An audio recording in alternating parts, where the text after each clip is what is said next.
မင်္ဂလာပါဒီဗီဒီယိုလေးမှာတော့ Xiaomi ကထုတ်တဲ့ Xiaomi Smart Camera C100 ဆိုတဲ့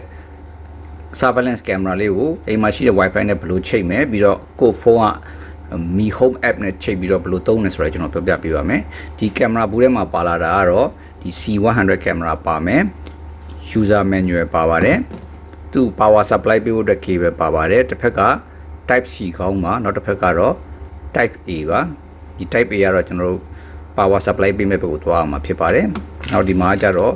ဒီ camera လေးကိုနေရာမှာဖြစ်ပေါ့နော်နေရာမှာဒီလိုချိတ်ထားတာပဲဖြစ်ဖြစ်မျက်နှာချက်မှာချိတ်ထားဖို့ပဲဖြစ်ဖြစ်ဒီမှာအထိုင်ပြားလေးပေါ့သူက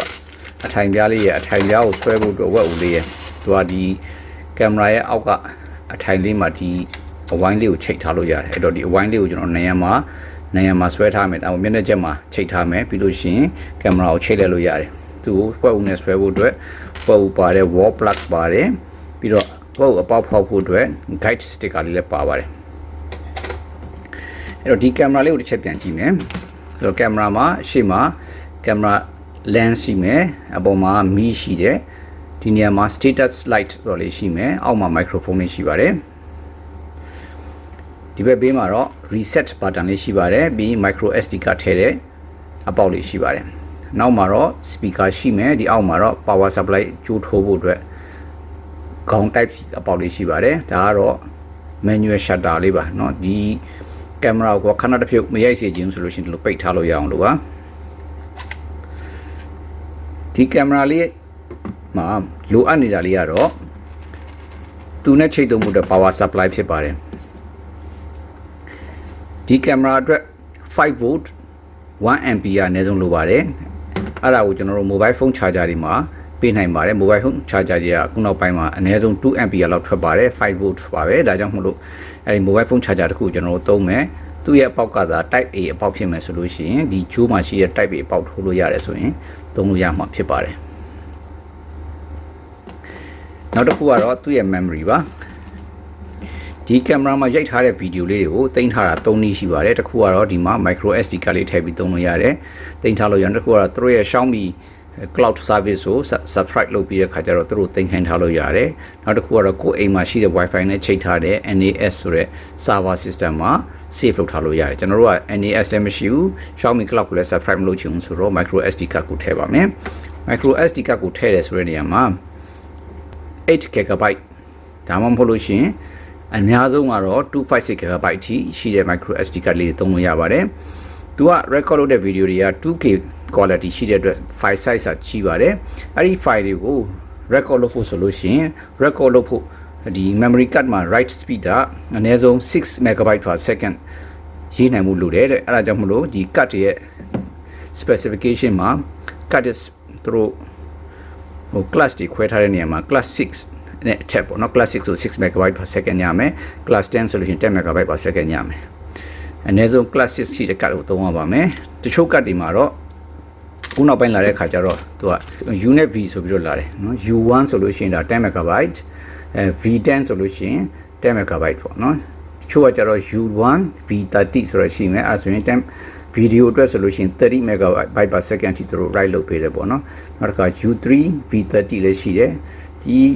နံပါတ်ကြီးလေးရဲတာမြန်လေးပေါ့နော်ဒါပေမဲ့ဈေးကလည်းပို့ပြီးတော့ကြီးလာပါတယ်ကျွန်တော်ကတော့လောလောဆယ် micro SD ကအိမ်မှာရှိပြီးသားဖြစ်တဲ့ 64GB ကျွန်တော်ကလေးကိုထည့်မယ်ဒီကလေးကိုဒီပုံလေးကျွန်တော်ထည့်လိုက်မယ်ထည့်ပြီးတော့ဖိပြီးတော့ထည့်လိုက်မယ် click ဆိုပြီးမြည်သွားတယ်ဒါဆိုရင် memory ကလေးထည့်လို့ပြီးသွားပြီပြီးတော့ကျွန်တော်တို့ power ပေးဖို့အတွက်ကို type C ခေါင်းလေးကိုဒီမှာထည့်မယ်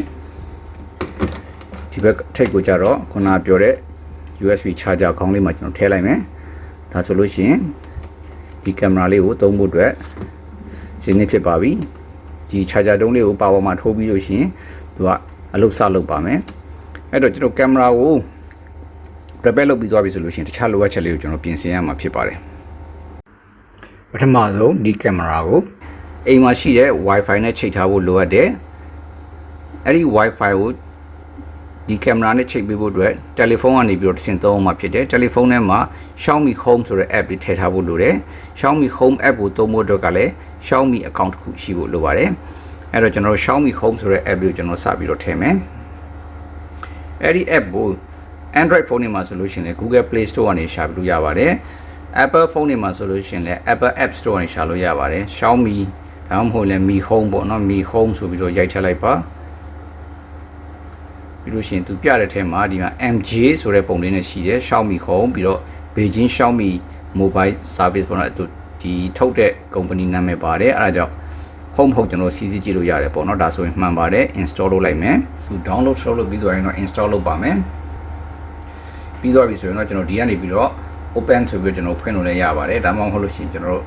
ဒီ screen ကို home screen ကိုတွားပြီးတဲ့ခါကျတော့ဒီမှာ install လုပ်ထားပြီးသား app ရဲ့ icon လေးကိုနှိပ်ပြီးတော့လည်း start လို့ရပါတယ် Mi Home app လေးကိုကျွန်တော်ဖွင့်လိုက်မယ်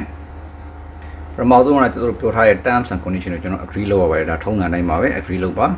ပြီးတော့ user experience program ကိုတဲ့ join လုပ်မလားဆိုတော့ဒါကတော့ကိုယ့်ရဲ့ဘယ်လိုဒီ app ကိုဘယ်လိုသုံးလဲဆိုတော့ behavior လေးကိုသူက data ကောက်တာပါနောက်ပိုင်းကျလို့ရှိရင် app တွေ develop တော့နေပို့ပြီးတော့ improve ဖြစ်အောင်လုပ်ဒါမှမဟုတ်လည်း PC တွေ device တွေကို improve ဖြစ်အောင်လုပ်တဲ့အခါမှာ user တွေကြိုက်တာလေးကိုသူတို့ပို့ပြီးတော့ဦးစားပေးနိုင်အောင်လို့ research လုပ်တဲ့သဘောပါ agree လုပ်လို့ရပါတယ် reject လုပ်လို့ရပါတယ်ကျွန်တော် reject လုပ်လိုက်ပါမယ်ပြီးရင်တော့ region ရွေးခိုင်းပါတယ်ကိုဖုန်းဘယ်နေရာမှာသုံးမလဲပေါ့နော်ဖုန်းရဲ့ region ကိုသူကတခါတည်းထည့်ပေးပါတယ်ကိုဖုန်းက region ဘယ်နေရာ set လုပ်ထားလဲပေါ့အဲ့လိုမဟုတ်ဘဲနဲ့ကိုလိုချင်တာထည့်မယ်ဆိုရင်ဒီမှာ search ဆိုပြီးတော့မြန်မာဖြစ်နေမြန်မာပေါ်ရိုက်ထည့်လိုက်ပြီးတော့ရွေးလို့ရပါတယ်ကျွန်တော်သူ့အရှိတိုင်းပဲစင်ကာပူပဲကျွန်တော်ရွေးလိုက်မယ်အဲ့ဒါဆိုလို့ရှိရင်နောက်တစ်ဆင့်ကတော့ကျွန်တော်စောစောကပြောထားသလိုပဲ Xiaomi account ကိုကျွန်တော်ဝင်ရမှာဖြစ်ပါတယ်Xiaomi account မရှိသေးဘူးဆိုရင်စိတ်ပူစရာမရှိပါဘူးဒီနေရာမှာ create account ဆိုတာလေးရှိပါတယ်အဲ့ဒါကိုနှိပ်ပြီးတော့ကျွန်တော် create လုပ်လို့ရပါတယ်ကျွန်တော်တို့ account ရှိပြီးသားဖြစ်တဲ့အတွက် account ကိုပဲကျွန်တော် sign in လုပ်မှာဖြစ်ပါတယ်ဒီမှာကိုယ့်ရဲ့ account ကို type လုပ်လိုက်မယ် type လုပ်ပြီးတော့ password ထည့်မယ်ပြီးရင်ဒီမှာ agree လုပ်ရမယ်ပြီးရင် sign in လုပ်မယ် account ကို sign in လုပ်တဲ့အခါမှာသူက security အတွက်ကိုယ့်ရဲ့ account နဲ့ချိန်ထားတဲ့ email ကို security code ပို့ပေးပါတယ်အဲ့ဒီ code ကိုကျွန်တော် email ကနေဖွင့်ပြီးတော့ဒီနေရာမှာထည့်ပေးရမှာဖြစ်ပါတယ် code ကို send လုပ်ပါလို့ကျွန်တော်ရွေးလိုက်ပါပြီတကယ်လို့ email နဲ့မဟုတ်ဘဲနဲ့ဖုန်းနဲ့ချိန်ထားတာဆိုလို့ရှိရင်တော့လည်းဖုန်းကိုပို့ပေးမှာပါအဲ့တော့ဒီမှာ email ရောက်လာပါပြီကျွန်တော်အဲ့ email ထဲမှာရှိတဲ့ code တွေကိုကျွန်တော်ဖွင့်လိုက်မယ်212982ဆိုပြီးရှိပါတယ်အဲ့ဒါကျွန်တော် copy လုပ်ပြီးတော့စောစောကcode entered code ဆိုတဲ့နေရာလေးမှာကျွန်တော်ထည့်လိုက်မယ် submit လုပ်မယ်အဲဆိုလို့ရှိရင်တော့ Xiaomi account လေးကိုဒီ Mi Home မှာကျွန်တော်ထည့်ရပြီထုံးစံတိုင်းပဲ permission ကိုကျွန်တော်ပေးရပါတယ်အဲ့ဒါပြီးသွားပြီဆိုရင်တော့ဒါကျွန်တော် Xiaomi account ကို Mi Home app မှာထည့်ထားပြီး Mi Home app ပါ ready ဖြစ်နေပြီအဲ့တော့ကင်မရာနဲ့ချိန်ဖို့ပဲလိုတယ်ကင်မရာနဲ့ချိန်မယ်ဆိုလို့ရှိရင်ဒီမှာplus ပုံလေးရှိပါတယ်ညာဘက်ပုံမှာ add device ဆိုပြီးတော့ရွေးလို့လည်းရပါတယ်ဒါမှမဟုတ်လို့ရှိရင် scan ဆိုပြီးတော့ QR code ပါတဲ့ကင်မရာတွေမှာ QR code လေးကို scan လုပ်လို့လည်းရပါတယ်ဒါကကျွန်တော် app ကို ready လုပ်တဲ့အပိုင်းမှာ app က ready ဖြစ်ပြီဆိုလို့ရှိရင်ကျွန်တော်နောက်တစ်ဆင့်ကတော့ကင်မရာကို power ပေးပြီးတော့ကင်မရာစပြီးဖွင့်ပါမယ် app အဆင်းဖြစ်ပြီးဖြစ်တဲ့အတွက်ကြောင့်မလို့ကျွန်တော်ကင်မရာလေးကို power on လိုက်ပါမယ် plug ထိုးလိုက်တယ် clock ဖွင့်လိုက်တယ်ဒီမှာ status light လေးကဝါရောင်လေးပေါ်လာတယ်အဲ့ဒါဆိုလို့ရှိရင်သူကင်မရာကိုစနေပါပြီသူကင်မရာကို boot လုပ်တဲ့အထိကျွန်တော်စောင့်ပါမယ်ပြီးလို့ရှိရင်သူက voice prompt လုပ်ပါမယ်အဲ့ခါကျရင်ကျွန်တော်ကင်မရာကို add လုပ်မှာဖြစ်ပါတယ် Please use the mobile phone scan the QR code on the boarded labeled and the configuration interface 使用手机扫描机身标签上的二维码。ဒီကင်မရာရဲ့အောက်မှာရှိတဲ့ QR code လေးကိုတဲ့ဒီကျွန်တော်ချိန်မဲ့ဖုန်းရဲ့ Waiting for connection 等待连接。ကျွန်တော်ဖုန်းရဲ့ဟို QR scanner လေးနဲ့ scan လုပ်လိုက်ပါတယ်အဲ့ဒါဆိုလို့ရှိရင်သူကချိန်ဖို့အတွက် link ကိုခေါ်သွားပါလိမ့်မယ်တဲ့ကျွန်တော်ကတော့ဒီ app ကိုတစ်ခါတည်းဖွင့်ထားပြီးသားဖြစ်တဲ့အတွက်ဒီမှာ scan ဆိုပြီးတော့ဒီ add device နေရာနေပြီး scan လုပ်ပါမယ်ထုံးစံတိုင်းပေါ့ကင်မရာကိုသုံးဖို့ permission တောင်းနေပေးလိုက်ပါမယ် 等待 အဲ့တော့ကျွန် 连 တော်ဖုန်း 接。 နဲ့ဒီ QR code ကို scan လုပ်မယ်အဲ့မှာသူက device reset ဆိုပြီးတော့ပြောပါတယ် device reset ဆိုတာတော့ device ကို reset လုပ်မယ်ဆိုလို့ရှိရင်ဒီမှာ reset button လေးကိုနှိပ်ပြီး reset လုပ်ပါမယ်ဟာအဲ့ဒါတကယ်တော့ကျွန်တော်တို့ကင်မရာကိုစပြီးတော့သုံးတဲ့အချိန်မှာ Waiting for connection reset လုပ်တယ်ဆိုတော့တကယ်လို့ဆရာမလိုပါဘူးအဲ့ဒါပြီးသွားရင်တော့ကျွန်တော်ကို ကိုချိတ်မဲ့ Wi-Fi လေးကိုရွေးပေးရမယ်ဒီမှာကျွန်တော် Xiaomi 3G ကိုကျွန်တော်ချိတ်မယ်ဒီနေရာမှာတစ်ခုသတိထားရမှာပါလဲဆိုတော့ကျွန်တော် Xiaomi ဒီ C100 camera က 2.4 GHz band ရှိတဲ့ Wi-Fi ကိုပဲချိတ်ပါတယ်5 GHz band ကိုမချိတ်ပါဘူးအဲဒါကြောင့်ကိုချိတ်တဲ့ Wi-Fi က 2.4 GHz band ဖြစ်ရပါမယ်ကျွန်တော် password ကိုထည့်မယ် Waiting for connection. 等待 password 连 ထည့် 接 ပြီးလို့ရှိရင် next ဆိုပြီးကျွန်တော်တွားလိုက်မယ်အဲဒါဆိုရင် camera ကဒီမီ Connecting. လေးကခုနက blink လုပ်နေတယ်ပြီးတော့အပြာကိုပြောင်းသွားတယ်အပြာပြောင်းသွားတယ်ဆိုလို့ရှိရင်ဒါသူ Connection to Wi-Fi completed. Wi-Fi ကိုချိန်သွားပြီပေါ့နော်ခုဆိုရင် Parent connection check ပြီးသွားပြီ completed. Device online. 账号 device က online ဖြစ်သွားပြီရဲ့ဆိုတော့ camera ကို Wi-Fi နဲ့ချိန်ပြီးသွားလို့ရှိရင်ကျွန်တော်နောက်တစ်ဆင့်ကပါလဲဆိုတော့သူ့ကိုဘယ်နေရာမှာထားရဲဆိုတော့ room ကို set လုပ်ပါမယ်ဒီမှာ bedroom ရှိမယ် master bedroom ရှိမယ်ဒါမှမဟုတ်ကိုကတခြားအခန်းလေးပြောင်းညွှန်လို့ရပါတယ်ကိုဘယ်မှာရှိလို့ပေါ့ kids room မှာထည့်မယ်ဆိုတော့ kids room ပေါ့နော်ကိုကရွေးချင်တာရွေးပြီးလို့ရပါတယ်ကျွန်တော်ဒါကတော့ကိုရွေးတဲ့အခန်းပေါ့ကျွန်တော် bedroom မှာကျွန်တော်ရွေးပြီးတော့ next တွားလိုက်ပါမယ် camera ရဲ့နာမည်ပေးလို့ရပါတယ်တစ်ခါလေကျတော့အခန်းထဲမှာ camera တစ်လုံးမကရှိလို့ရှိရင်နာမည်လေးပေးထားမှာကိုဘယ် camera ကိုကြည့်ရဲဆိုတာလေးကိုရွေးလို့ရမှာဖြစ်ပါတယ်ကျွန်တော်ကတော့သူ default ပေးထားတဲ့ camera လေးကိုပဲရွေးနာမည်လေးကိုပဲရွေးပေးလိုက်ပါမယ်အဲ့ဒါပြင် displays large cut on the home page တဲ့အဲ့ဒါလေးကတော့သူ default on ထားပြီးသားဒီတိုင်းပဲထားလိုက်ပါမယ်နောက်တစ်ခါ invite your family members to use together ဒါကတော့ကျွန်တော်တို့ camera ကိုအိမ်မှာ surveillance လုပ်တာဖြစ်တဲ့အတွက်အိမ်က family member တွေကိုလည်းသူကြည့်လို့ရအောင်ထည့်ပေးထားမယ်ဆိုရင်တို့မှလည်း Xiaomi account ရှိဖို့တော့လိုပါတယ်တို့မှလည်း Xiaomi account ရှိတယ်ဆိုလို့ရှိရင်ကိုဒီကနေပြီးတဲ့ခါကျ share this home ဆိုလို့ရတယ်လို့ do not share for now ဆိုပြီးထားလို့လည်းရပါတယ် don't profile လုပ်လိုက်ပါနောက်ကျရင်ကျွန်တော်ပြန်ပြီးတော့ share လုပ်လို့ရပါတယ်အဲ့ဒါဆိုရင်သူက device ကို initialize လုပ်ပါတယ်ခဏစောင့်ပေးလိုက်ပါထုံးစံတိုင်းပဲ camera ကိုသုံးဖို့ terms and condition ကို agree လုပ်ရပါတယ်ဒါဆိုလို့ရှိရင်တော့ camera ရဲ့အကြမ်းမြင့် set လေးပြီးသွားပါပြီအပြီးတော့သုံးလို့ရပါပြီအဲ့တော့ဒီ camera ကိုသူက surveillance home surveillance ကို on ထားမလားတဲ့ဒါကိုကဝယ်တဲ့ကိုကလည်း surveillance လုပ်ဖို့ဝယ်တာဖြစ်တဲ့အတွက် online ပါမယ်အဲ့ဒါဆိုလို့ရှိရင်သူက function လေးတစ်ခါပြလာပါတယ် home surveillance ကိုကျွန်တော် online ပြီးတယ်ဒီမှာ on ထားပါတယ်အဲ့တော့ဘယ်အချိန်ကိုကျွန်တော် monitor လုပ်ချင်တာလဲတဲ့ဒီမှာ default အနေနဲ့ကတော့24နာရီ default လို့ monitor လုပ်ပါမယ်တဲ့ဒါမှမဟုတ်ကိုကနေပဲလုပ်ချင်တယ်ဆိုလို့ရှိရင်ဒီမှာ daytime surveillance မနေ့7နာရီည7နာရီဒါမှမဟုတ်လည်း night time surveillance ည7နာရီကနေမနေ့7နာရီဒါမှမဟုတ်တော့ customize schedule လုပ်လို့ရပါတယ်တဲ့ customize schedule ဆိုတာဥမာကျွန်တော်ကိုအိမ်မှာမရှိတဲ့အချိန်ပဲကျွန်တော် monitor လုပ်ချင်တယ်ဆိုရင်ကျွန်တော်မနေ့လုပ်သွားမယ့်အချိန်ကနေပြီးတော့မနေ့လုပ်သွားမယ့်အချိန်9နာရီပေါ့နော်9နာရီကနေပြီးတော့ညပြန်လာတဲ့အချိန်ကျွန်တော်9နာရီမှပြန်လာမယ်အဲ့ခြားထဲမှာ monitor လုပ်မယ်ပေါ့အဲ့ဒါဆိုရင် surveillance select the surveillance period ကိုဒီမှာအမှန်ချစ်ပေးလိုက်ပါဒါဆိုရင် customize schedule ဖြစ်သွားပြီအဲ့တိုင်းပဲသူက monitor လုပ်ပေးမယ်ပေါ့နောက်တစ်ခါ alarm interval ကိုကဘယ်လောက်ကြာချပြီးတော့ alarm လုပ်စေချင်တယ်လဲဆိုတာကိုရွေးပြလို့ရပါတယ် alarm interval တိုးလို့ရှိရင်တော့မကြာခဏ alarm လုပ်မှာပေါ့ဗျာ alarm interval ကိုကြာလေးထားရင်ပြဿနာတစ်ခုရှိတာကတော့အဲ့ဒီ interval အတွင်းမှာ event တစ်ခုဖြစ်ခဲ့လို့ရှိရင် notification ကိုရှိအောင်မပို့တော့ပါဘူးဥပမာ interval ကိုမိနစ်20ထားတယ်9မိနစ်လောက်ကြာတဲ့ခါကျတနေရာမှာလူတစ်ယောက်ကိုတွေ့တော့ပုံမှန်ဆိုလို့ရှိရင်တော့ human movement ဆိုပြီးတဲ့ခါကျ notification ပို့ရမယ်ဒါပေမဲ့သူက alarm interval ကာလအတွင်းမှာဖြစ်တဲ့ notification မပို့တော့ဘူးအဲ့တော့ကိုကလူဝင်လာတာကိုအချိန်နဲ့တပြေးညီမသိလိုက်ဘူးမသိလိုက်တော့တစ်ခုဖြစ်သွားတယ်ဆိုလို့ရှိရင်အတိနောက်ကျသွားမယ်ပေါ့နောက်တစ်ခုကတော့ detection push notifications အဲ့တော့ကိုက surveillance တွေထားတာဖြစ်တဲ့အတွက်အိမ်မှာတစ်ခုခုကို set လုပ်ထားတဲ့ notification ပေါ့နော်ဘလို့ခြေနေမျိုးမှာကို notification ပို့စေခြင်းလဲဆိုကျွန်တော်ရွေးပြလို့ရပါတယ်အဲ့အကြောင်းနောက်ပြီးရင်ပြောမှာပါအဲ့တော့တစ်ခုခုဖြစ်လို့တစ်ခုခုကိုကအလတ်လောက်ခိုင်းတဲ့အနေအထားမျိုးဖြစ်လာလို့သူကကိုလှမ်းပြီး alert လုပ်မယ်ဆိုလို့ရှိရင်သူက notification ကိုပို့ပေးဖို့အတွက်ကို on ထားပေးတာပါအကယ်၍ပေါ့လေကိုကဒီ camera ကို CCTV လိုမျိုး record ထုတ်ထားဖို့သုံးမယ်ကိုကြည့်ရင်တဲ့အခါမှာ live လှမ်းပြီးတော့ဖွင့်ကြည့်ရင်ကြည့်မယ်ဒါမှမဟုတ်လို့ရှိရင်တစ်ချိန်ချင်းကြတော့မှပြန်ပြီးတော့အဟောင်းပြန်ရှာရင်ရှာမယ်ကိုအချိန်နဲ့တပြေးညီလှမ်းပြီးတော့အကြောင်းကြားနေစရာမလိုဘူးဆိုလို့ရှင်တော့လဲ notification ကိုပိတ်ထားလို့ရပါတယ်ဒီနေရာမှာ surveillance function နဲ့ notification တွေကတော့မတူပါဘူး notification ဆိုတာကိုအချိန်နဲ့တပြေးညီတစ်ခုဖြစ်တိုင်း ကိုရွေးထားတဲ့ event ဆိုင်ကိုကိုရှိကို notification လှမ်းပို့တာပါကိုကအဲ့ချိန်မှာဖွင့်ကြည့်ခြင်းကြည့်လို့ရအောင်လို့ဒါပေမဲ့ surveillance ဆိုတာကြတော့ကို notification ပို့သည်ဖြစ်စေမပို့သည်ဖြစ်စေကို set လုပ်ထားတဲ့ event တိုင်းမှာသူက record လုပ်ပေးထားပါတယ်နောက်ပြီးတော့မှတ်သားထားပေးပါတယ်အဲ့တော့ကိုက24 hour record ထုတ်ထားတဲ့ video ဆိုတော့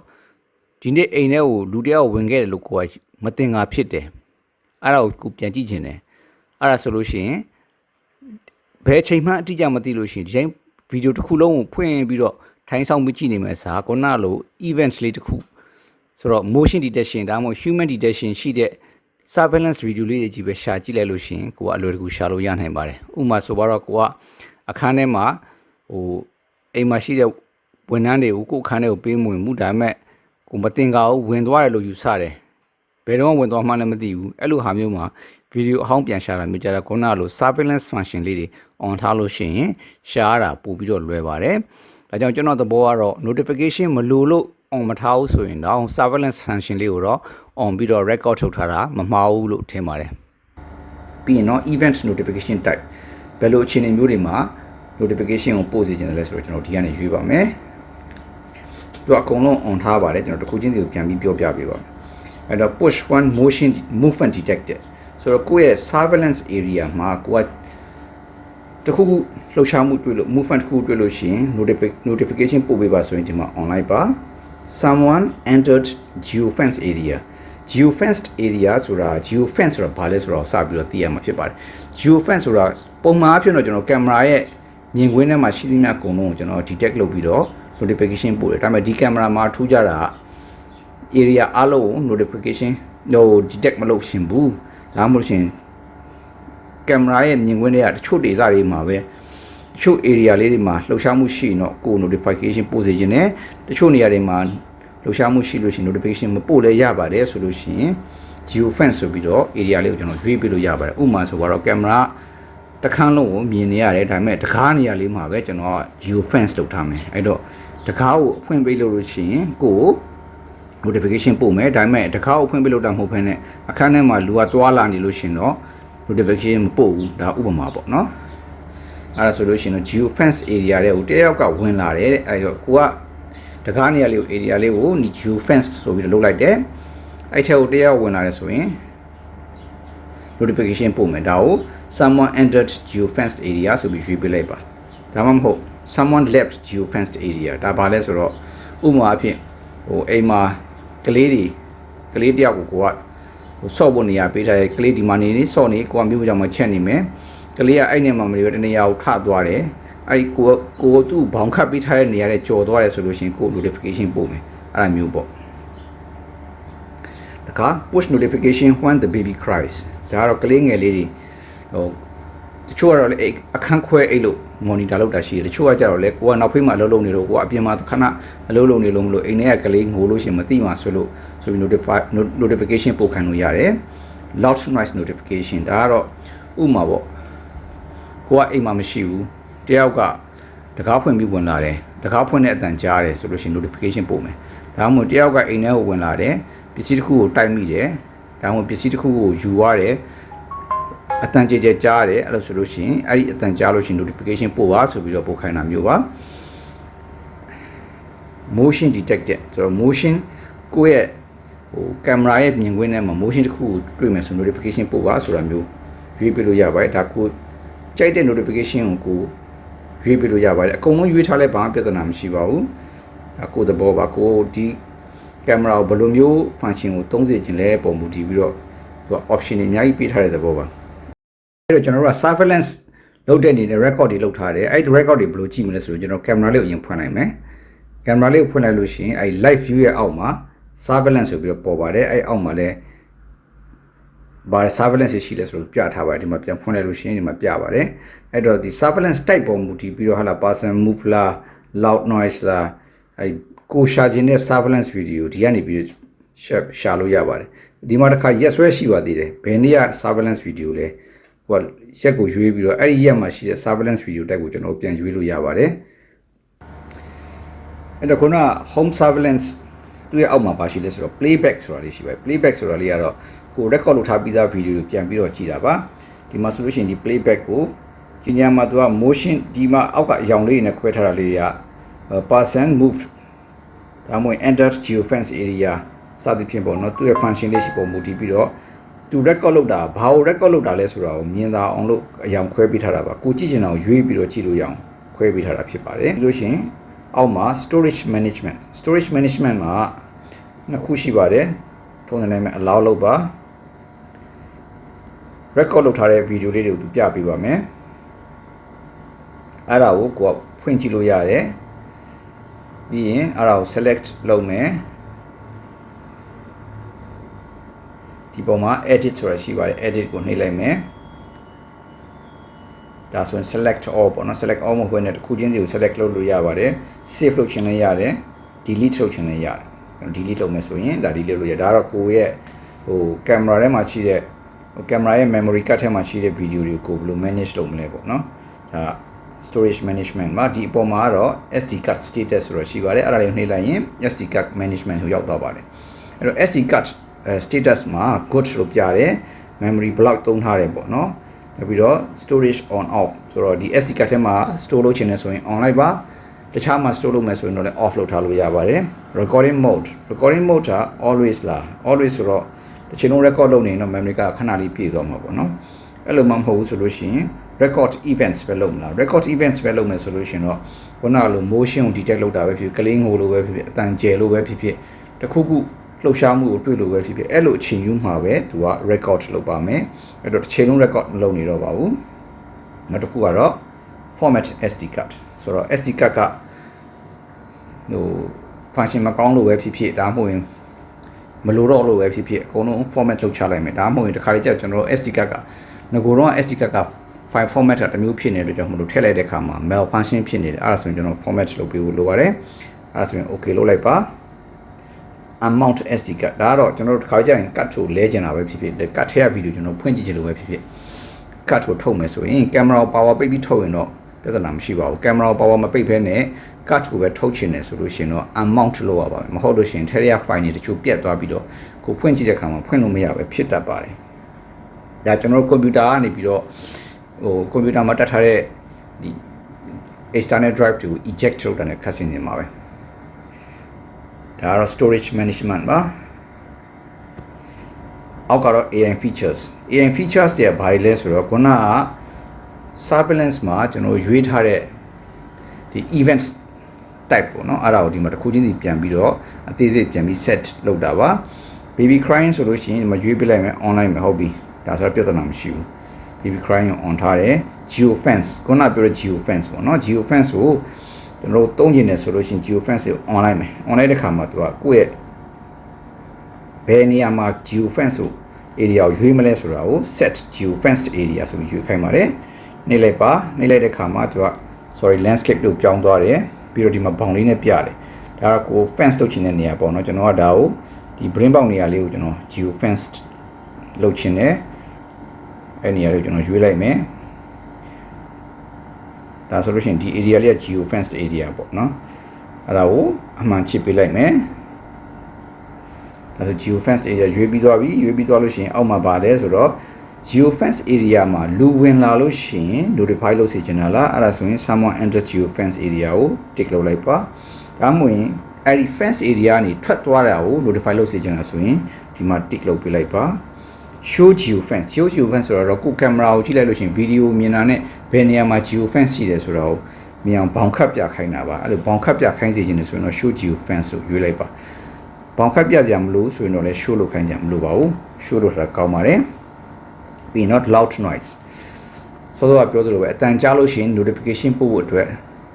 ဒီနေရာမှာ on ပေးမယ် on တဲ့အခါမှာ sensitivity level ကိုကျွန်တော်ရွေးပြရမယ် low လား medium လား high လားပေါ့နော်ဆိုတော့ highly sensitive ဆိုလို့ရှိရင်တော့အတန်နည်းနည်းလေးကြားတာနဲ့အတန်တူတူလေးကြားတာနဲ့ sensitive ဖြစ်ပြီးတော့ record လုပ်မယ် notify လုပ်မယ်ပေါ့ low sensitive ဆိုလို့ရှိရင်တော့တိတ်ပြီးတော့ sensitive မဖြစ်ဘူးအဲတော့တုံတောင်အတန်လောက်ကိုသူ record မလုပ်ဘူးအတန်တော်တော်လေးကိုကျဲမှ record လုပ်မယ် notify လုပ်မယ်ဒါမျိုးပေါ့နောက်တစ်ခါ loud noise ပြီးဆိုလို့ရှိရင် detect trigger ဆိုတော့ဒါကလည်း on ထားလိုက်ပါဘာကြောင့်လဲဆိုတော့တစ်ခါလေးကျတော့ motion ရှိတိုင်းသူက record လုပ်တယ် ဒါပေမဲ့အိမ်မှာကြောင်နေခွေးတွေရှိတယ်ခွေးတွေကြောင်နေကင်မရာရှိရဖြတ်သွားတိုင်း notification ပို့နေလို့ရှိရင် notification တွေအများကြီးဖြစ်နေမယ်အဲ့တော့လူပဲဖြတ်သွားတဲ့အခါမှာလူကိုတွေ့တဲ့အခါမှာပဲ notify လုပ်ပါဆိုပြီးရွေးထားတာမျိုးပါ family guard ဒါကကြတော့တော့ခုရှိပါတယ်တစ်ခုကကြတော့အိမ်မှာပေါ့နော်သူကလှုပ်ရှားမှုမရှိလို့ရှိရင် notify လုပ်ခိုင်းတာအဲ့တော့အချိန်ကာလတစ်ခုသူကတတ်မှတ်ပေးထားတယ်ဒီကာလအတွင်းမှာဘာလှုပ်ရှားမှုမှမရှိဘူးဆိုရင်တခုတော့မှားနေပြီဆိုပြီးတော့ကျွန်တော် notify လုပ်ပါပေါ့ဘာနဲ့သွားထူလဲဆိုတော့ဥမာအိမ်မှာကိုကအလုပ်သွားပြီးကလေးတွေကြမ်းခဲ့တယ်ကြောင်းသွားဖို့အတွက်ကိုသူတို့အခန်းထွက်လာပြီးတော့ပြင်ဆင်ရမယ်စားတောက်ရမယ်အဲ့တော့သူတို့အိမ်ကနေပြီးတော့အခန်းကနေပြီးတော့9နာရီမှထွက်လာရမယ်စားရတောက်တဲ့နေရာမှာ9နာရီနဲ့9နာရီခွဲခြားမှရှိရမယ်မရှိဘူးအဲ့ဒါဆိုလို့ရှိရင်ကို notify လုပ်ပါအဲ့ဒါကို notify လုပ်လို့ရှိရင်ကိုလှမ်းပြီးတော့ဖုန်းဆက်ပြီးတော့ပြောမယ်ပေါ့ဆိုတော့ကိုတစ်ချိန်လုံးစောင့်ကြည့်နေကြမလို့ကဲ9နာရီခွဲထိမှမထားသေးဘူးဆိုလို့ရှိရင်တော့လှမ်းပြီးအကြောင်းကြားမယ်ပေါ့အဲ့ဒါမျိုးဆိုလို့ရှိရင် no motion detected in the morning ဆိုတော့မနက်9နာရီကနေပြီးတော့9နာရီ every day လို့ယူထားတယ်ဒါမှမဟုတ်လို့ရှိရင် lunch time မှာလားဆိုအချိန်လေးပေးထားပါတယ်เนาะအဲ့ဒီအချိန်လေးဒီမှာကိုယ့်ရဲ့ lunch time ဆိုရင်လည်းသူကဘယ်အချိန်ပဲကိုပြောင်းလို့ရပါတယ်ကိုလိုလိုပြောင်းလို့ရပါတယ်เนาะ end time ကိုလည်းကျွန်တော်ပြောင်းလို့ရပါတယ်ဒီခါကျ repeat ဆိုလဲသူကနေတိုင်းလား custom လားပေါ့เนาะ custom ဆိုလို့ရှိရင်သူကဆိုတော့အလုပ်ဖွင့်ရက်တွေပဲစနေနဲ့တနင်္ဂနွေဆိုလို့ရှိရင်တော့အဲ့ဒါကြီးမလုပ်နေနဲ့တော့ပေါ့ဒါမျိုးရွေးပေးလဲရပါတယ်discard လုပ် sorry ဒါ change လုပ်ပြီးလို့ရှိရင်တော့ဒီမှာအမှန်ချစ်ပြီးတော့ save လုပ်ရပါမယ်အဲ့တော့ lunch time လား morning လားဒါသူကပေးထားတဲ့ example ပေါ့နော်ဒါမှမဟုတ်လို့ရှိရင် all day လားအမကိုတာလူချင်းတို့အချိန်ပြောင်းပြီးတဲ့ခါကျတော့ထည့်ပေးလို့ရပါတယ်ဒါကတော့ family guard ပါနောက်တစ်ခါ privacy screen ဆိုတာကို video camera ရဲ့မြင်ကွင်းထဲမှာရှိနေပေမဲ့တချို့နေရာလေးတွေကို record မလုပ်စေချင်ဘူးဆိုလို့ရှိရင်အဲ့နေရာလေးကို privacy screen ဆိုပြီးတော့ပိတ်ထားလို့ရပါတယ်အဲ့မှာအဲ့ area လေးကို set up လုပ်ပေးရမယ်အဲ့တော့ဒီ camera မှာဆိုတော့ကိုမြင်နေရတဲ့အထက်မှာဒီဘက်ညာဘက်ချမ်းကိုကျွန်တော်က record မလုပ်စေချင်ဘူးအဲ့တော့အဲ့နေရာလေးကိုဒီ screen လေးကို block လုပ်ထားလိုက်မယ်အမှန်လေးကိုချစ်လိုက်ပါအဲ့ဒါဆိုလို့ရှိရင်သူက privacy screen လေးက camera ရဲ့ညာဘက်ချမ်းကို record မလုပ်တော့ဘူးပေါ့နော်ပြီးတော့ detect changes ဆိုတာကတော့ကို record camera မြင်နေရတဲ့မြင်ကွင်း area ထဲမှာတခု changes တွေ့ရဆိုလို့ရှိရင်တော့ record လုပ်မယ် sensitivity level ခုနလိုပဲ low လား high လား highly sensitive ဆိုလို့ရှိရင်တော့နည်းနည်းပါးပါးပြောင်းတာနဲ့သူက record လုပ်မယ် low sensitivity ဆိုလို့ရှိရင်တော့သူတုံပြောင်းလဲုံနဲ့ record မလုပ်ဘူးပေါ့အဲ့ဒါမျိုးကဲဒါဆိုလို့ရှိရင် AI features ကိုကျွန်တော် set လုပ်လို့ပြီးသွားပါပြီ camera ထဲမှာပြန်ကြည့်မယ်ကဲဒါဆိုလို့ရှိရင်ဒီမှာခရမ်းရောင်လေးနဲ့ပေါင်ခတ်ထားတာကတော့ geo fence area လေးပါဒီဘက်မှာညာဘက်မှာအမဲကြီးနဲ့ဖြစ်နေတာကတော့ privacy area လေးပါဒီနေရာလေးကို record မလုပ်ပါနဲ့လို့ကျွန်တော်ပြောထားလို့ပါဒါဆိုလို့ရှိရင် AI features ကို set လုပ်တာပြီးသွားပါပြီ setting လေးတွေပြီးသွားပါပြီဒါပေမဲ့ဒီမှာ features လေးတွေရှိပါတယ်ဒီ features တွေကိုဘယ်လိုသုံးလဲဆိုတော့ကျွန်တော်ပြန်ကြည့်ရအောင်ဒီမှာ microphone လေးရှိတယ် microphone လေးကဘာလဲဆိုတော့ camera ရှိရလူနဲ့ကိုဖုန်းနဲ့လှမ်းပြီးတော့စကားပြောလို့ရအောင်လို့ပါကိုကဒီ microphone ကိုဖုန်းလေးကနေပြီးတော့ camera ရှိမှရှိတဲ့လူလှမ်းပြီးတော့စကားပြောမယ်ဆိုရင်ဒီ microphone လေးကိုကျွန်တော်နှိပ်ပြီးတော့ပြောလို့ရပါတယ်ဒါပေမဲ့ microphone ကို permission ပေးထားဖို့လိုပါတယ်ဒါလေးကတော့ screenshot ပါခုလောလောဆယ်ကို camera မှာ live မြင်နေရတဲ့ပုံကို screenshot ရိုက်လိုက်တာပါဒါဆို screenshot လေးရိုက်ပြီးသွားပြီဒါရိုက်ထားတဲ့ screenshot လေးပေါ့နော်အဲ့ဒါကို share လုပ်ချင်လည်းရတယ်ဒါမှမဟုတ် delete လုပ်ချင်လည်းရတယ်ဒီလိုပဲဒီနေရာမှာ video ပုံလေးရှိတယ်အဲ့ဒါကခုလောလောဆယ်မြင်နေတဲ့ live screen လေးကိုဟိုက video record လုပ်လိုက်တယ် video record လုပ်ပြီးတော့အဲ့ဒါလေးကိုပိတ်လိုက်မယ်ဒါဆိုဒီမှာ record လုပ်ထားတဲ့ video လေးရှိတယ်ခုနလိုပဲဒါ privacy screen area လေးကိုပိတ်ထားတယ်ဒီ video လေးကကိုယ့်ရဲ့ဖုန်းထဲမှာရှိတယ်ခုန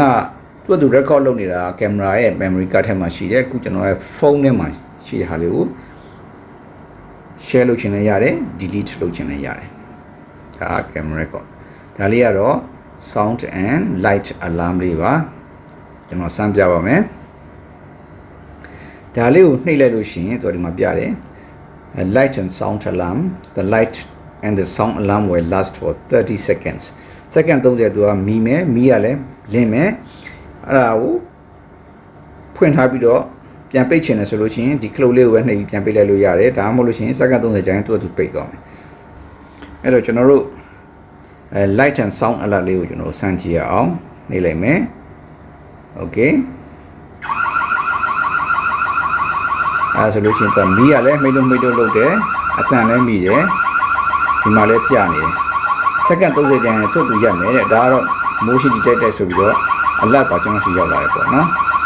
ဒါလေးကိုနှိပ်လိုက်လို့ရှိရင် automatic ပြန်ပြီးတော့ပိတ်သွားပါမယ် manually ပိတ်တာပေါ့နော်ဒါကတော့ light and sound alert ပါခုန microphone လေးကိုကျွန်တော် camera နဲ့လှမ်းပြီးစကားပြောဖို့အတွက်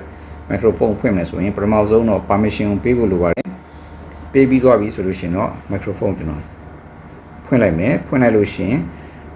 ကိုဘက်က camera share လို့စကားပြောလို့ရမယ်နောက်တစ်ခုကဒီမှာကျွန်တော် camera နေရာလေးကိုနှိပ်လိုက်ရင်ဒီပုံမှာပုံလေးတွေပေါ်တယ် power ပုံကတော့ camera ကိုကျွန်တော် sleep လုပ်ထားမယ်ဒါမှမဟုတ်ဖွင့်မယ်ပိတ်မယ်ပေါ့နော်ဒါကတော့ speaker ဆိုတာ camera ဘက်က microphone ကလာတဲ့အတန်ကိုကျွန်တော်ကလောလောဆယ်ဖုန်းထဲမှာမကြားဘူးကြားချင်ရင်ဒါလေးကိုဖွင့်လိုက်အဲ့ဒါဆိုလို့ရှိရင်ဒါ camera ဘက်ကလာတဲ့အတန်ကိုဖုန်းထဲမှာပြန်ကြားရတယ်အဲ့ဒါလေးကျွန်တော်ပြန်ပိတ်ထားမယ်နောက်တစ်ခုက 2K ဆိုတော့ကိုယ့်ရဲ့ camera မှာ record လုပ်တဲ့ video ရဲ့ quality ပါဒါ 2K video နဲ့ record လုပ်မလား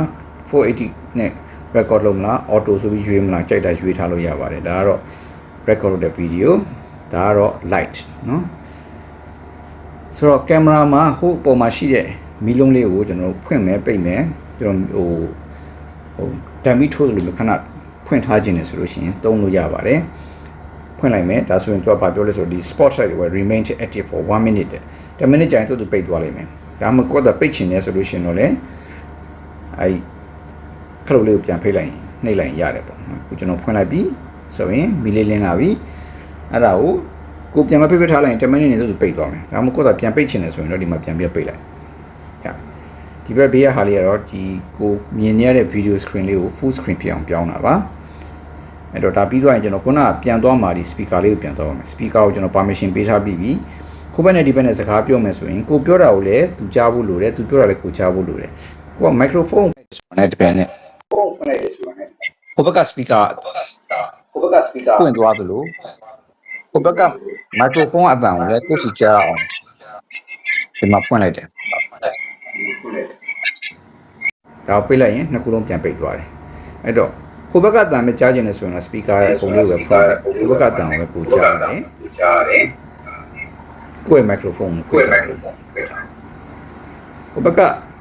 အတန်ကိုပိတ်ထားပေးမယ်လေ microphone ဖွင့်လိုက်ရင်တော့နှစ်ခုလုံးပွင့်သွားနှစ်ခုလုံးပွင့်သွားမယ်ပေါ့နော်ဒါကတော့ဒီမှာရှိတဲ့ shortcut လေးတွေပါ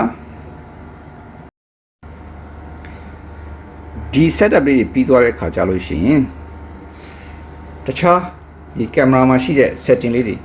ဘယ်လိုပြောင်းမလဲဆိုတာ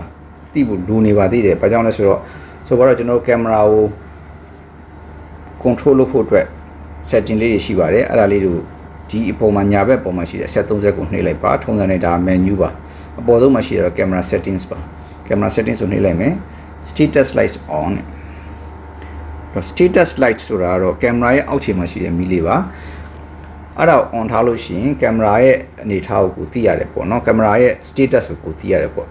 light လေးကအပြာရောင်လေးဆိုလို့ရှိရင်ဒါ connection ရှိတယ် light လေးက flashing လုပ်နေတဲ့အပြာရောင်လေးဆိုရင် connect လုပ်ဖို့ကြိုးစားနေတယ်အဝါရောင်လေးဆိုလို့ရှိရင် power on ထားတယ်ဒါပေမဲ့ connect လုပ်မထားဘူးအဝါရောင်လေးကမှိတ်တုံလုပ်နေဆိုလို့ရှိရင်ဒါသူ reboot လုပ်နေတာဖြစ်ရင်လည်းဖြစ်မယ်ဒါမှမဟုတ် setup တစ်ခုလုပ်နေတာဖြစ်ရင်လည်းဖြစ်မယ်ဥပမာပေါ့နော်နောက်တစ်ခုက data usage warning အဲ့ဒါကတော့ကျွန်တော်တို့ဖုန်းတွေ wifi နဲ့ချိတ်ထားတဲ့အချိန်မှာဒီ camera ကိုဖွင့်လိုက်မယ်ဆိုလို့ရှိရင် live video ကို automatic play လုပ်ပေးပါတယ်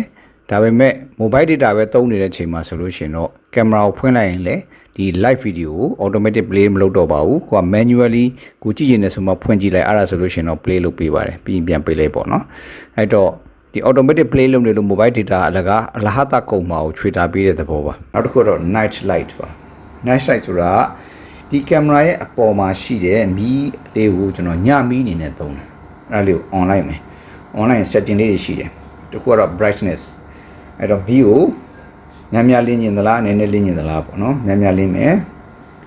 ဆိုတော့ camera မီးလေးကိုများလင်းမယ်ဒါမှမဟုတ်လို့ရှိရင် low light ဆိုလို့ရှိရင်သူကတိတ်မလင်းတော့ဘူးပေါ့ခက်မှိန်မိမဲ့လင်းမယ်ပေါ့နောက်တစ်ခါ mode မှာနှစ်ခုရှိတယ်တစ်ခုက motion detection ဆိုတော့ကိုက night sight ကို on ထားပြီမယ်လှုပ်ရှားမှုမရှိလို့ရှိရင်မီးမလင်းဘူးအဲကင်မရာရှေ့မှာလှုပ်ရှားမှုတစ်ခုကိုမြင်နေဆိုလို့ရှိရင်တော့သူကမီးလင်းလာမယ်အဲ့ဒါလည်းညဘက်ပေါ့နော်မှောင်နေတဲ့ချိန်မှာနောက်တစ်ခုကတော့ schedule ဆိုတော့ကြတော့ night light ကိုကဘယ်ချိန်မှာစလုပ်မယ် start time end time ကိုရွေးပေးလိုက်မယ်အဲ့ဒါဆိုလို့ရှိရင်ပြီး confirm လုပ်လိုက်မယ်ဒါဆိုလို့ရှိရင် schedule time တိုင်းမီးကို on ပေးဖွင့်ပေးတယ်ပေါ့ဥပမာကိုကအိမ်မှာညဘက်ကြလို့ရှိရင်ကိုအိတ်တဲ့ချိန်မှာဘာမီးမှမထားခြင်းဘူးဒါပေမဲ့အပေါ်ပါထားသွားတဲ့ခါကြလို့ရှိရင်တော့ကိုကထားလိုက်တာနဲ့မီးလေးလင်းစေခြင်းနဲ့ဆိုရင် motion detection ဆိုပြီးထားလိုက်လို့ရတယ်အဲ့ဒါဆိုကိုကထားလိုက်တဲ့မီးကလင်းမယ်အဲ့တော့ကိုကအိမ်သာထားသွားမယ်ဆိုလို့ရှိရင်လမ်းကမီးလင်းပြီးသားဖြစ်နေမယ်ပေါ့ဒါမှမဟုတ် schedule ဆိုလို့ရှိရင်တော့ကိုအိတ်တဲ့ချိန်မှာတစ်ချိန်လုံးမီးလေးလင်းထားအောင်လင်းနေအောင်လို့ဖွင့်ထားမယ်ပေါ့ဒါမျိုးသုံးလို့ရပါတယ်ဒါတော့ night light ပါပြီးရင် sleep setting ဒါတော့ camera ကို sleep လုပ်တာပါ sleep ဆိုပြီး on လိုက်လို့ရှိရင် schedule sleep time ဆိုပြီးကျွန်တော်ရွေးပေးရပါတယ်အဲ့တော့ဘယ်ချိန်မှာ camera ကို sleep လုပ်စီခြင်းလဲ plus လုပ်လိုက်မယ်ဒီကနေပြီးတော့မှ enable sleep mode in the schedule time ဒါမှမဟုတ်ရင် disable sleep mode ဆိုတော့နှစ်ခုရှိပါတယ် disable sleep mode at a schedule time ဆိုတော့ဘယ်ချိန်မှာ sleep မလုပ်ဘူးလဲဘယ်ချိန်မှာ sleep လုပ်မလဲဆိုတော့ကိုရွေးပေးတာပါကို start time end time ဆိုပြီးရွေးပေးပြီးတော့ set လုပ်လို့ရပါတယ်ကျွန်တော်တို့ sleep mode ကိုတော့ပိတ်ထားပါမယ်ပြီးရင်တော့ image setting မှာ image မှာ time stamp ထည့်မလားထည့်ထားပြီးသားပါလိုအပ်ပါတယ်ဘာကြောင့်လဲဆိုတော့ဗီဒီယိုကျွန်တော်တို့ဖွင့်လိုက်တဲ့အခါမှာဘယ်ချိန်မှာ record လုပ်ထားလဲဆိုတော့ကျွန်တော်သိဖို့အတွက်က time stamp လေးကို on ထားမှအဆင်ပြေမှာပါlens distortion correction ဒါလည်းလိုအပ်ပါတယ်ဘာကြောင့်လဲဆိုတော့ကင်မရာ wide angle view နဲ့ရိုက်တဲ့အခါမှာကင်မရာရဲ့ lens ကြောင့်မှုလို့အခုံးကြီးဖြစ်နေတဲ့ပုံကအဲ့ဒါကိုပြန်ပြီးတော့စန့်သွားအောင်လို့ AI နဲ့လုပ်ထားပေးတာပါ wide dynamic range mode အဲ့ဒါကြတော့ကိုယ့်ရဲ့ကင်မရာ view ထဲမှာတနေရာလင်းနဲ့တနေရာမှောင်နေဆိုလို့ရှိရင်မှောင်တဲ့နေရာအယုတ်တွေကမဲပြီးတော့မပြတ်မသားဖြစ်နေရပါဆိုအဲ့ဒါကိုရှောင်ရှားဖို့အတွက်ကို DWDR ဆိုတာလေးကို on ထားလိုက်ပါအဲ့ဒါဆိုလို့ရှိရင်တော့လင်းမှောင်ပေါ့နော်သူကအကုန်လုံးတညီတညာလေးပြပေးတယ်ပေါ့နောက်တစ်ခါ rotate image ဆိုတော့ကင်မရာကိုကျွန်တော်တို့မျက်နှာချက်မှာဇောက်ထိုးဆွဲထားလို့ရှိရင်ပုံကြီးကဇောက်ထိုးကြီးဖြစ်မနေအောင်လို့ပြန်ပြီးတော့လှည့်ပြီးတော့သဘောပါပြီးရင်တော့ night vision setting ဆိုတာ switch automatically ဒါကတော့သူရဲ့ default ပေါ့နော်ညဘက်မှာမှောင်သွားပြီဆိုလို့ရှိရင်သူက automatic ဒီ red light လေးကလင်းလာပါတယ်infrared light လေးပေါ့နော်ဒါမှမဟုတ်လို့ရှိရင်ကိုက manually on မယ် manually off လုပ်မယ်ဆိုလို့ရှိရင်လည်းလုပ်လို့ရပါတယ် automatic ပဲထားတာကောင်းပါတယ်နေကင်းမဲ့ဖြစ်စေအလင်းအောင်မရှိတော့ဘူးဆိုလို့ရှိရင်ဒီ infrared light လေးတွေ automatic on လာသေးတာဖြစ်ပါတယ်ခုဆိုတော့အခန်းကနည်းနည်းအလင်းအောင်ရှိနေလို့ကြောင့်မလို့ infrared light လေးတွေမ on ပါဘူးအဲ့တော့ကျွန်တော် manually on လိုက်မယ်ဆိုလို့ရှိရင်တော့ infrared light လေးတွေ on လာတာကိုကျွန်တော်ဒီမှာတွေ့ရမှာဖြစ်ပါတယ်ဒါကတော့ night vision setting မှာအသုံးထည့်ပါတယ်ကျွန်တော်ကတော့ on ထားပါမယ်အဲ့ဒါပြီးတော့ခုန sound and light alert ဆိုတော့ခုနကတော့ကျွန်တော်တို့ဒီ camera ရဲ့ပုံအောက်မှာsiren လုပ်တဲ့မီးလုံးလေးပုံလေးနဲ့ခလုတ်လေးရှိပါတယ်အဲ့ဒါရဲ့ action ကိုကျွန်တော်ဒီမှာရွေးလို့ရပါတယ် play sound effect ကိုကျွန်တော်ရွေးလို့ရတယ် default အနေနဲ့တော့ siren tone ပေါ့နော်5 second မိမယ်ဝီဝီနဲ့5 second မိတယ်ပေါ့အဲ့လိုမဟုတ်ဘဲနဲ့ကိုကWelcome home ဒါဒီအတန်လေးကျွန်တော်ရွေးပေးခြင်းနဲ့ရွေးလို့ရတယ်ဒါမှမဟုတ်ကိုအတန်လေးပဲကို record လုပ်ပြီးတော့ထည့်ထားမယ်အဲ့တော့ motion ကြောင့်အလားလောက်တာပဲဖြစ်ဖြစ်ကိုက manually အလားလောက်တာပဲဖြစ်ဖြစ်အဲ့ဒီအတန်လေးသူက on ပေးမှာဖြစ်ပါတယ် sound effect ကိုကျွန်တော်တို့အဲ့လိုလုပ်လို့ရတယ်ဒါမှမဟုတ် sound effect ကို off လုပ်ထားရင်တော့သူ default ကိုပဲ on မှာပေါ့နော်နောက်တစ်ခါ light မှာလဲ light alarm ကို on ထားတဲ့အခါမှာ always on လား blinking quickly လား blinking slowly လားဒါဆိုရင်ဒါ slowly ပေါ့နော်ဖြည်းဖြည်းချင်းမိတ်ဒါဆိုရင် blinking quickly မြန်မိတ်တော့လုပ်မယ်ပေါ့ဒါမှမဟုတ် dot shot on ထားမယ်ပေါ့ဒါလေးကိုကျွန်တော်တို့ကရွေးပေးလို့ရပါတယ် pop up window အောက်မှာတော့ mute audio ဒါတွေကတော့ထားလိုက်ပါတော့ speaker volume adjustment အဲ့ဒါလေးကတော့ကင်မရာထဲမှာရှိတဲ့ speaker ကိုကျွန်တော်တို့ volume အတိုးကျယ်လုပ်ချင်တယ်ဆိုလို့ရှိရင်ဒီ mobile phone ကနေပဲလုပ်လို့ရတယ်ကင်မရာမှာအဲ့ volume အတိုးကျယ်ခလုတ်မပါဘူးအဲ့ဒါကိုဒီကလုပ်တာပါဆိုတော့ 80လောက်ပဲထားမယ်ဆိုရင်ကိုကပြောတဲ့ခါကျရင်ဟိုဘက်ကအတန်80% လောက်ပဲကျဲမယ်ပေါ့ 100% ဆိုရင်တော့ကျဲကြီးဖြစ်မယ်ပေါ့ဒါကင်မရာရဲ့ setting လေးတွေပါပြီးရင်တော့ဒီအောက်ဆုံးမှာတော့ reboot device ဆိုပြီးတော့ဒီတစ်ခါတလေကြာလို့ရှိရင်ကင်မရာကြောင်နေတာပဲဖြစ်ပါဖြစ်ကျွန်တော် reboot ထုတ်လိုက်မယ်ဆိုတော့ restart ထုတ်တာပေါ့နော်အဲ့လိုလုပ်ရပါတယ်အဲ့ဒါကင်မရာ setting စပိုင်းပါအဲ့အောက်မှာတော့ home surveillance setting ဆိုတာတကယ်တော့ကျွန်တော်တို့စစချင်းမှာလုပ်ခဲ့တဲ့ home surveillance setting ရှိပါတယ်အဲ့ဒါနဲ့အတူတူပါပဲအဲ့တုန်းကမလုပ်ခဲ့ပဲနဲ့ off လုပ်ထားတယ်ဆိုလို့ရှိရင်အခုမှပြန်ပြီးတော့ home surveillance setting ကိုပြန်စကျင်တယ်ဆိုလဲစလို့ရပါတယ်နောက်တစ်ခါ manage storage ဒါလည်းရှေ့ပိုင်းတော့လုပ်တဲ့ထဲမှာပါပါတယ်ဒီမှာလုပ်လို့ရှိရင်လည်းရပါတယ် SD card status ဒါကျွန်တော်စောစောကလုပ်ထားပြီးသားနဲ့အတူတူပါပဲ Xiaomi Home Secure ဆိုတာတော့သူတို့ရဲ့ဟို surveillance service ကို subscribe လုပ်တယ်ကျွန်တော်တို့မသုံးပါဘူး device name စောစောကပေးထားတဲ့နာမည်ကိုကျွန်တော်ပြန်ပြောင်းနေတယ်ဆိုဒီမှာပြောင်းလို့ရတယ် manage locations အခန်းကိုကျွန်တော်တို့စောစောက bedroom ဆိုပြီးထားတယ်အဲ့ဒါကိုကျွန်တော်ပြန်ပြောင်းနေဒီမှာပြောင်းလို့ရတယ် share device စောစောကလည်းမေးတယ်ကျွန်တော် share လုပ်မယ်ဆိုလို့ရှိရင်ကိုပြောင်းနေလို့ပြောင်းလို့ရတယ် automation ဒီမှာရွေးလို့ပေးလို့ရတယ် firmware update help and feedback ဒီမှာ additional settings ဒါလေးချွတ်လို့တော့ဘာလဲဆိုတော့ plug in service ဒါထားလိုက်တော့ security network information ဒါကိုချိတ်ထားတဲ့ network ရဲ့အကြောင်းကိုကျွန်တော်တို့သိရတယ်ဆိုလို့ရှိရင်ဒီမှာကြည့်လို့ရတယ်နောက်တစ်ခါ device time zone ပြီးတော့အောက်ဆုံးမှာ add to home screen ဒါဘာကိုပြောတာလဲဆို add လုပ်လိုက်မယ်ကျွန်တော်တို့ဆက်ချင်းတော့ install လုပ်ပြီးတဲ့ app ကို install လုပ်ပြီးတဲ့ခါမှာဒီ screen မှာ app လေးပဲကျွန်တော်မြင်ရတယ်ကင်မရာကိုမမြင်ရဘူးဒါပေမဲ့ခုနကလိုကင်မရာကို add to home screen လုပ်လိုက်တဲ့ခါမှာတော့ကင်မရာအဲ့ဒီကင်မရာလေးဒီမှာပြတယ်သူ့ရဲ့ကင်မရာရဲ့နာမည်လေးနဲ့ပေါ့အဲ့တော့ဆိုတော့ကင်မရာကျွန်တော်တို့3-4လုံးရှိတယ်ဆိုလို့ရှိရင်ကင်မရာတစ်လုံးချင်းစီကိုဖွင့်ဖို့အတွက်ကိုဒီ app ကိုတွားပြီးမှတခါကင်မရာကိုရွေးနေမယ်စာ home screen မှာ shortcut လုပ်ထားတဲ့ကင်မရာတစ်လုံးချင်းစီကိုရွေးလိုက်မယ်ဆိုလို့ရှိရင်ပို့ပြီးတော့မြန်တာပေါ့ပို့ပြီးတော့လွယ်တာပေါ့ဒါလေးကိုဖွင့်လိုက်တာနဲ့ဒီပြင်နဲ့ကင်မရာရှိတန်းပြီးတော့ရောက်သွားမယ်အဲ့ဒါဆိုကျွန်တော်ကင်မရာကိုဖွင့်ကြည့်လို့ရမှာပေါ့နော်အဲ့ဒါတော့ခုနက additional settings တွေပါ channel တွေကကျွန်တော်သိပြီးတော့အသုံးမတည့်ပါဘူးဒါကတော့ settings လေးတွေပါအဲ့ဒါဆိုလို့ရှိရင်အခုဒီမှာ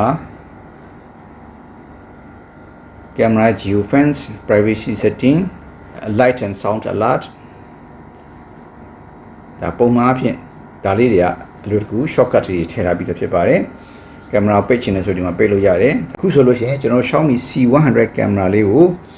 Wi-Fi နဲ့ဘယ်လိုချိတ်တယ် mobile phone မှာရှိတဲ့ Xiaomi Home app ကနေပြီးတော့ဘယ်လို setup လုပ်ပေးတယ်